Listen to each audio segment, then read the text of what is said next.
March 11th, 2014, there was a kid named Kareem Granton who was 11 years old that decided he would rather run away from home and ride the subway for 5 straight days instead of doing chores. All that his parents asked him to do was to pick up dog poop. And he got on the subway for 5 straight days. He had a $10 bill in his pocket, and he slept on the subway. He ate a couple things here and there.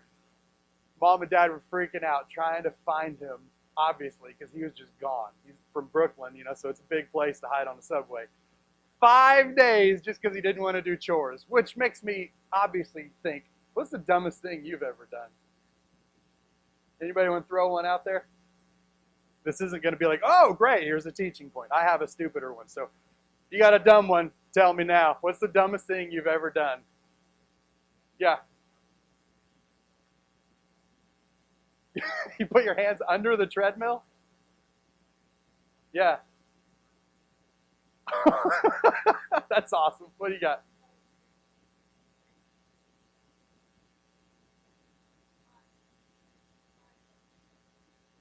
Oh, man. Hot stove, no pots. Ouch. What do you got? You got to speak up, though. There's a lot of people.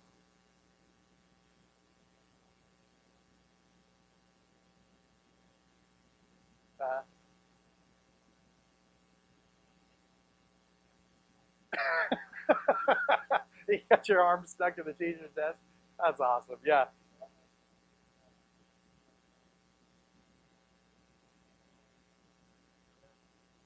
That's amazing. Okay. That was the days before YouTube. Yeah.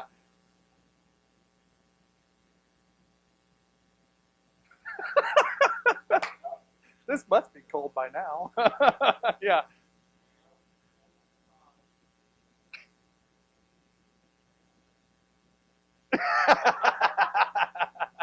I'll take 2 more. I'll get you. Yeah.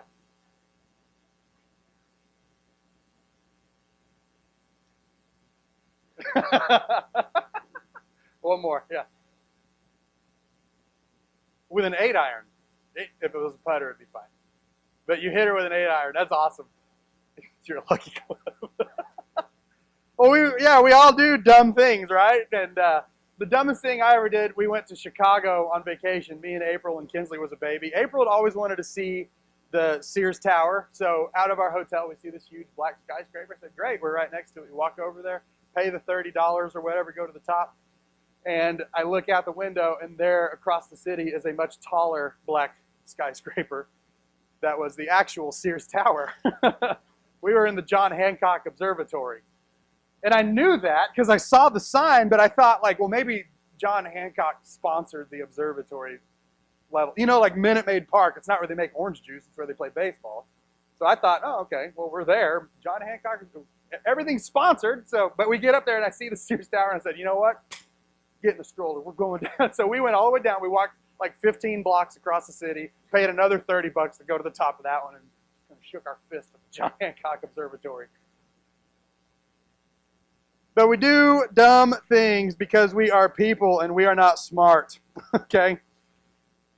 So we're going to look at this idea that God, we've been in this series, God is, and we're going to look at this idea of how wise God is today compared to us. And I'm going to show you some examples of more things of how dumb people are. But first, I want you to turn to Proverbs 2, 1 through 6, all right?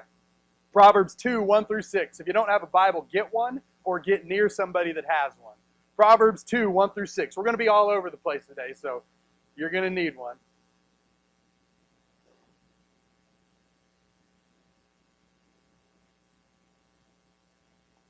Proverbs is right after Psalms in the Old Testament.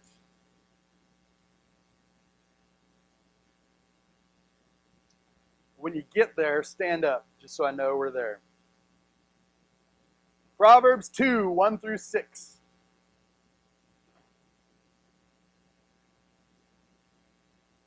Now I can't see the back row.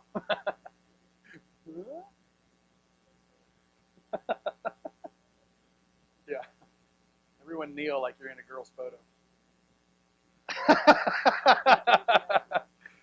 It's like you guys are average 5'6". You don't need to bend over. personal issue, not in the notes.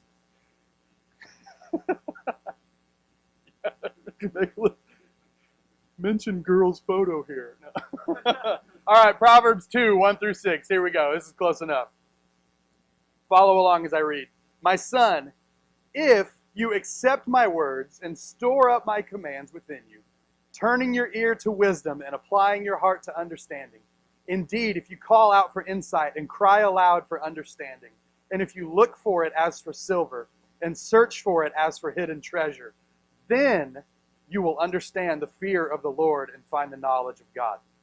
For the Lord gives wisdom. From his mouth come knowledge and understanding. Go ahead and have a seat.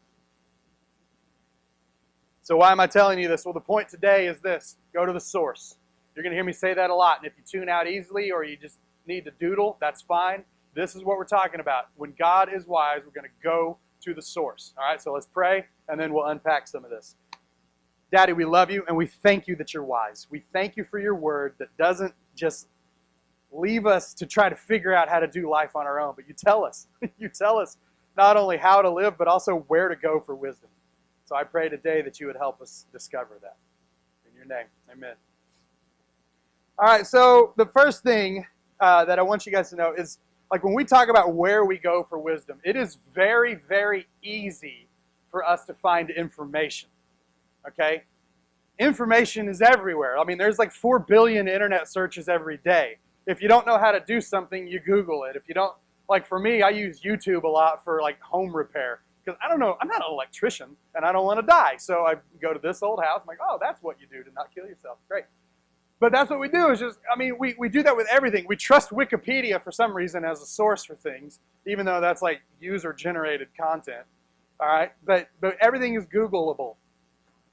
I don't know if I just invented a word there, but information is easy to get. But what about wisdom? What even is wisdom? If you're a note taker, I want you to write this down. Wisdom is this. It's the insight we need for effective living. Okay? Information, that's facts, that's tests, that's essays, that's regurgitated information. Wisdom is the insight that we need for effective living. Okay? So there is a difference here. Now, when I texted you guys, I texted Senior High 2 weeks ago, and I said, where do people your age go for wisdom? Almost 100% of you said some version of the internet or friends. Okay? It was Twitter, Tumblr, Google, YouTube, or my friends. 1 or 2 sprinkled in there said parents. Nobody said youth pastor, small group leader, pastor. You know, it was all, you trust your friends and you trust what Google has to say.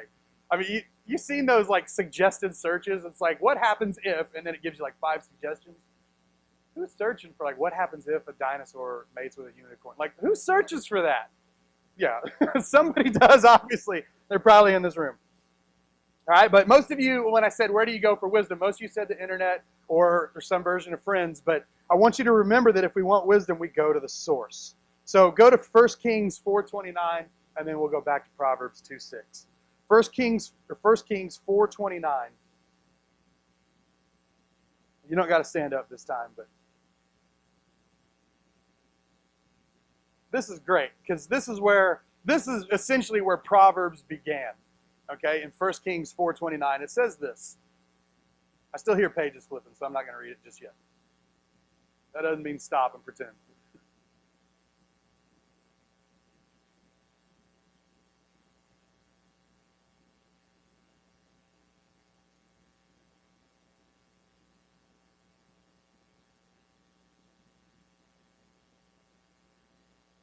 All right, here we go. 1 Kings 4:29. It says, God gave, if you got a paper Bible, underline that. God gave Solomon wisdom and very great insight, and a breadth of understanding as measureless as the sand on the seashore. Now, why are we starting here? Who wrote Proverbs? Like the most of it.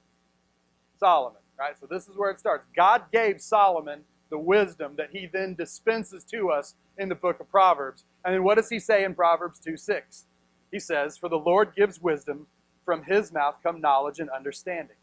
So Solomon gets wisdom from God. It's given to him by God, and then he turns around and says, hey, I'm not like just smarty pants. God gave this to me. He gives it to you. The source of wisdom is God himself. It's not Google. It's not Wikipedia. It's not YouTube. It's not your friends. We are morons, okay? We are the kind of people that will stick our hand in the oven without an oven mitt. We are the kind of people that will put our hands under a moving treadmill. We are the kind of people that will go to a black skyscraper without checking to see if it is the actual Sears Tower or not. And we will pay money to go to the top to find out that we were wrong. We are that kind of people. God is not that kind of being. And we're going to find out how. All right, so then wisdom is found in God. And let's look here. This is a great verse, and this is awesome. This is Jeremiah 10:12. This is going to set up the rest of our morning here, so pay close attention to this. But God made the earth by his power. He founded the world, what? By his wisdom, and stretched out the heavens, what? By his understanding. So what kind of imagery do we get here? All right, the earth, the world, the heavens, what does that sound like? Sounds like creation. Okay? So if we have a God who is the source of wisdom, who created everything that we see by that wisdom, then this is going to get real fun. Because think about everything you've seen. Think about the most amazing thing that you've seen. Grand Canyon, beaches at Destin, ride a dolphin in the ocean, meteor shower. Would you have ever thought of that on your own? If you had no frame of reference and you were just given a blank slate and said, I want you to create a universe, would you have thought of those things? Probably not. We can't get past Minecraft. Here's the deal. I want to go backwards and see how God founded the world by his wisdom and stretched out the heavens by his understanding. So we're going to go back to Genesis 1. Genesis chapter 1. Everybody go there. This is going to be fun. You're going to see some things you probably never knew existed. And you're going to hear some things that you probably couldn't believe unless I told you. Creation, day 1. Genesis 1:3. Oh, thanks. Thank you, Morgan Freeman. That would be better. Just hold that up into my microphone. Genesis 1. Can't even do it. All right, Genesis 1:3. And God said, let there be light. And there was light. Now, growing up until really a couple weeks ago, when I saw this verse, let there be light, and there was light, I always just thought of like a light switch just flipping on and suddenly you can see, right? But I mean, look around you right now. Some of you guys are in more advanced science classes than I ever took, so you understand how light works a little bit more than me. But the reason that we can see right now is because of the visible light spectrum, right? We can see, I mean, you put white light through a prism, it breaks into all the colors. That's why you have a blue shirt, you have a green shirt, you have a white shirt, you got a red shirt, and I got like denim shoes somehow. We see things because of visible light. And so when I always assumed when God said, let there be light, it's just like, now we can see. But guys, look at this. This is the entire electromagnetic spectrum. When God said, let there be light, he said, hey, let that come into existence. Visible light is that small little rainbow band right here as a fraction of all light. There's UV light, there's infrared light, there's X-rays, gamma rays, cosmic rays. As the wavelengths get different sizes, the light becomes something different, the spectrum becomes something different. So when God said, let there be light, he didn't just flip a switch on so that we could see. He said, hey, guess what? I'm going to create all of this stuff, and a tiny little fraction, and somewhere in the middle, I'm going to let you kind of see what I've made. Would you have thought of that? No. What about this? This is a picture of the sun with all the different light, like pictures of it in different light waves. UV rays, infrared rays, gamma, microwave. The one on the bottom is what we see, and then all of those are different ways that you can look at it with the different light spectrum. That's amazing. That's not just a yellow burning ball. That's all of that mixed together. We can't even see that without special cameras. And that took us a long time to invent. God just said, put a sun there. In his wisdom, by his understanding, he created the heavens. But, July 10th, 2015, Charles Pickett, age 50, stole $4,000 worth of fishing gear from a neighbor and tried to pawn it, and he got $180 for it. Then the police arrested him because he's a moron. He took it to the pawn shop down the street. But no, we're wise. We can trust ourselves with our own judgment and our own wisdom and our own knowledge, right? God created light that we can't even see. We steal fishing poles and barely get any money back for them. That's cool. Let's go on to creation day 2. Get off that guy's face here in a second. I'll go back to this because that's cooler. Creation day 2, Genesis 1, 6 through 8. And God said, let there be a vault between the waters to separate water from water. So God made the vaults and separated the water under the vault from the water above it. And it was so, and God called the vault sky. So let's go over here. So, again, I used to think it was just separate into the atmosphere and the world. We got this ball of water, and then we got the atmosphere. But the atmosphere is actually like several different layers. You got the troposphere, the stratosphere, the mesosphere, and then the thermosphere, and then you got the exosphere, which is outer space. All right? So God is creating different layers of different thicknesses to protect us from the stuff that's in outer space. It's not just atmosphere, it's all these different layers that make up the atmosphere. And I thought this was crazy because in the stratosphere there, the second one, that's where our ozone layer is. That holds 24% of the entire atmosphere, just right there in that little strip. The mesosphere is where shooting stars burn up, and then the thermosphere is where we put satellites. So all of this is still inside our atmosphere. None of it's really in outer space, all right? So we got to go a long way just to get out of this vault that God created when he separated water from water. And when he separated, it's kind of like a shuffling, like a magician shuffles a deck of cards, you know? It's not just like a break it in half. There's lots of this stuff in there. And he thought of each one of these things and said, hey, you know what? Let's call it sky. And he does that, and suddenly we're protected from everything in space that could kill us. But high school student in Georgia broke up with his girlfriend on Instagram with the hashtag Transformation Tuesday.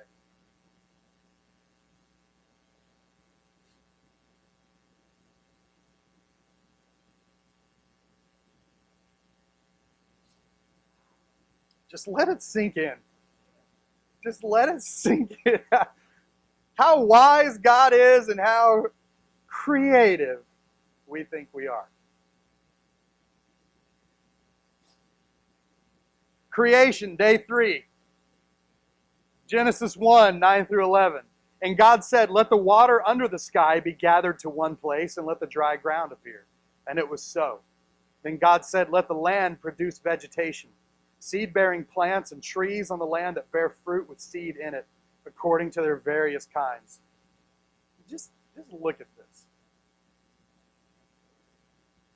You ever been to Sequoia National Forest? Anybody? Redwood National Forest? Yeah? You know the General Sherman tree? Yeah. There's a tree there, a sequoia tree in California, that like 6 of me, we could hold hands like this and stretch out. We wouldn't even cover the front surface of it. You could see all 6 of us in a picture. That's how big these trees are. They're big enough for cars to drive through. But we also have trees that are tiny enough to hold in your fingertips. This is an ultra mini bonsai tree. That's full grown, I think. So, God said, let there be trees, and their various kinds.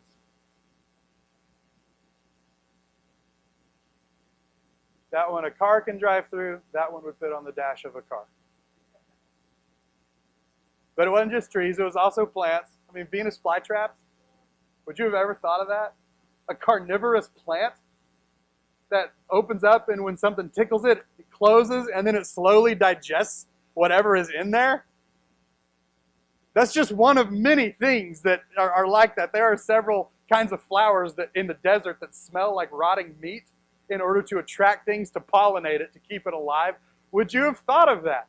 I mean, this is crazy. This is what God made. Venus flytraps, giant sequoias, ultra mini bonsai trees. But one random Wednesday, two gunmen, yes, gunmen, remember this, jumped from behind some bushes and robbed Valerie Freeman, 19, of her chicken nugget meal. The men demanded money from her, fired a shot in the air, and then fled with her number 7 combo from McDonald's.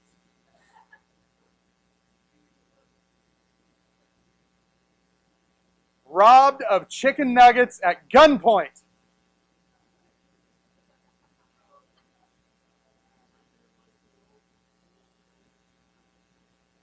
Do you see the comparison yet?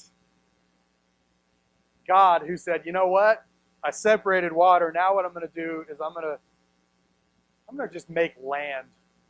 And I'm going to make land so that giant sequoias grow on it. And I'm going to make land.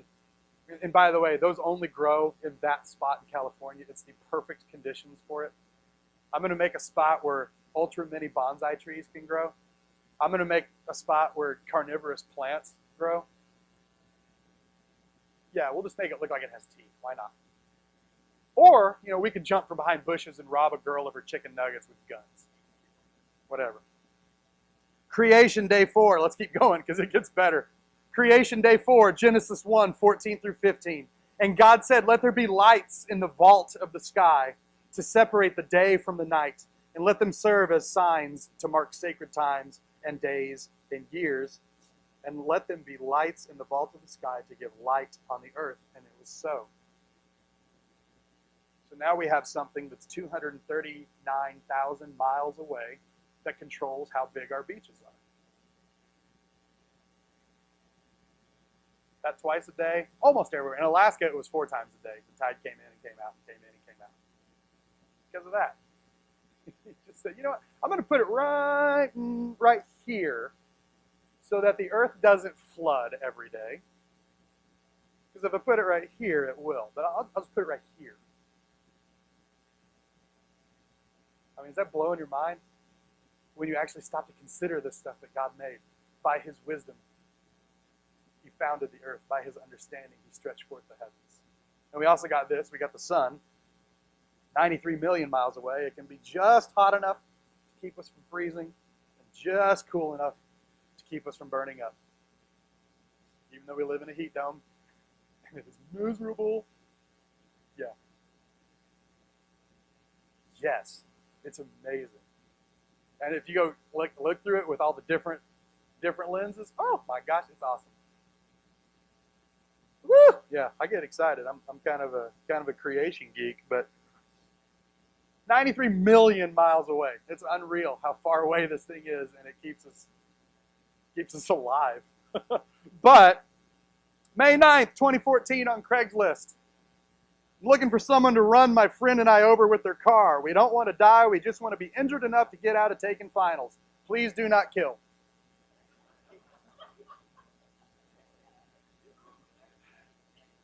This is an actual ad on Craigslist because someone doesn't want to take a test. Please hit me with your car. Hitman wanted. I mean, come on. God's up there going, you know what? If I put the moon here, the earth's going to flood every day. If I put it here, we're going to be cool. I'll put it here. And these two girls are like, I don't want to take a test. Will someone run me over? Please tell me you're seeing the difference here. Creation, day 5. Genesis 1:20. And God said, let the water teem with living creatures, and let birds fly above the earth across the vault of the sky. This is a peregrine falcon. Its max speed is 240 miles per hour. And there was a time I was canoeing on the Rio Grande River down in the Big Bend part of Texas, and one of these flew over our canoe about 10 feet above me, spread its wings out, and just kind of checked me out for a while, and hovered. It was the coolest thing I think I've ever seen. But these things, when they get up in the sky and they dive, they can get up to 240 miles per hour. I would not want to be the mouse at the end of that. But God said, hey, let the sky teem with living creatures. And then this is really cool. This is something amazing. This is called a tardigrade. You guys know what this is? This right here is under like an electron microscope, okay? A full-grown adult is 0.02 inches long, okay? It's a little, tiny little booger. It's tardigrade. It does look like cardboard, doesn't it? But check it out. I want to tell you everything about this thing, all right? This is the most durable creature in existence. They can withstand temperatures from just above absolute zero to well above the boiling point of water. They can withstand pressures about 6 times greater than those found in the deepest ocean trenches.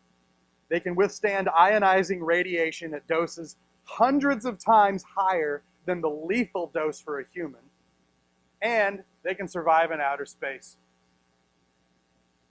They can go without food or water for more than 10 years, drying out to the point where they are 3% or less water, only to rehydrate, forage, and reproduce. God said, hey, I'm going to let the water teem with those. Little things you can't see that look like cardboard, and they have like a machine gun nose. And they can survive everything you can throw at it. And then this is really cool. Check this out. This is a short video about a thing called a pistol shrimp. Far from being quiet, the ocean is filled with a cacophony of animal noise that can even disrupt the sonic transmissions of submarines. Most of the din is made by a surprisingly insignificant creature, the pistol shrimp. By snapping its claws, it can not only make communication sounds, but something far deadlier. These shrimps are its prey. It deals a knockout blow from a distance by using its claw as a sonic weapon. First, its claw is cocked like a pistol, then fired. The effect is literally stunning. As the claw snaps shut, it fires a blast of bubbles. Incredibly, as the bubbles collapse, they momentarily reach the temperature of the sun.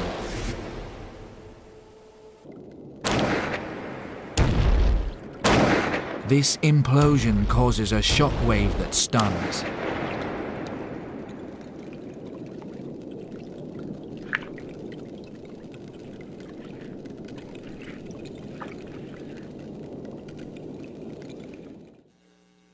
But police checked out an area and found an open door in the back of a building. An officer went inside and called out, "Marco!"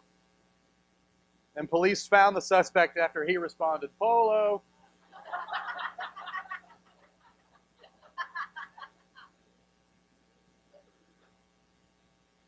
God created a shrimp that can literally shoot its prey with a claw because a bubble explodes, but you know, we're smart. We're smart people. We got one more day of creation. Creation day 6. Genesis 1:24, and God said, "Let the land produce living creatures according to their kinds, the livestock, the creatures that move along the ground, and the wild animals, each according to its kind." And it was so. This is Pakistan's national animal, the markhor. I don't know how you say it. This mountain goat, when it chews its cud, the foam falls from their mouths and dries on the ground, and then the locals seek it out and harvest it for anti-venom purposes. A goat whose spit can cure snake bites. That's pretty sweet. And then I love this. How about just carnivorous hunters that really have no reason to obey humans?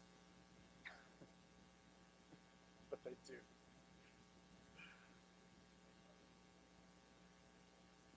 Genesis 1:26, then God said, "Let us make mankind in our image." Here's a couple things about our bodies. Human bones are 4 times stronger than concrete. In a lifetime, we produce enough saliva to fill 2 swimming pools. Grant, you'll like this one. Our nose can recognize 50,000 different scents. 50,000. I can't even name like 5. There are 45 miles of nerves in the human body.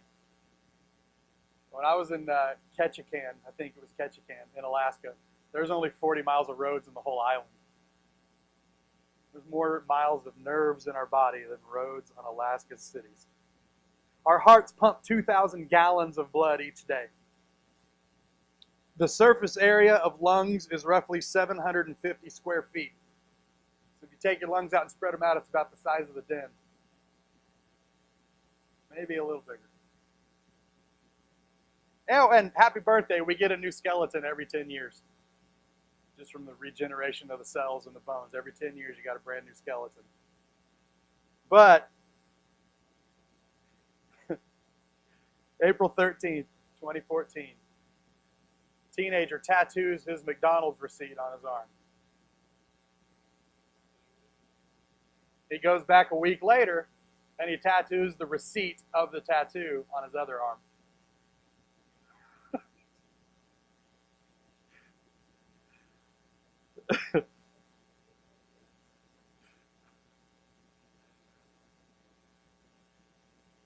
First Corinthians 3:19 says this: the wisdom of this world is foolishness to God.